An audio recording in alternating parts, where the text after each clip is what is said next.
Ɓarawo ya zama sarki.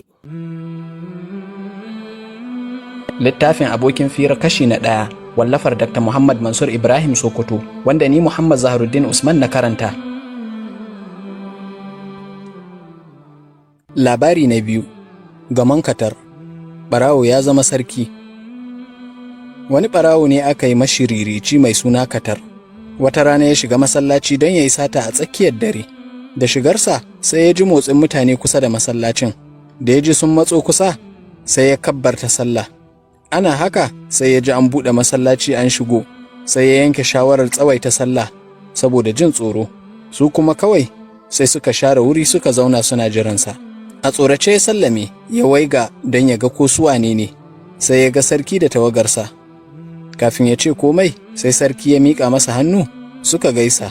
Bai san abin da ke faruwa ba, aka je da shi fada, aka kyautata masa har gari ya waye, sannan aka yi kuwa. Jama'a suka taru, sannan sarki ya yi jawabi, ya ce, "Tun da daɗewa, ina son aurar da babbar ‘yata, kuma na rasa wanda zan aurar ma ita, domin ina neman na kirki mai jin tsoron Allah. Amma liman ya bani shawara, kuma na yi aiki da ita. Na samu wani saurayi a tsakiyar dare, shi kaɗai cikin masallaci yana sallah a lokacin da duk ire-irensa suna gida suna bacci. Don haka, na aura masa ‘yata, kuma na yanka masa wani babban gari daga cikin masarautata."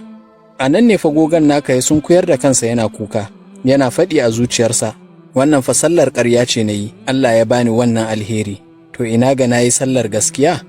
Ya Allah, daga yau na daina duk wani aikin asha, kuma zan riƙa sallar dare har iya tsawon rayuwata."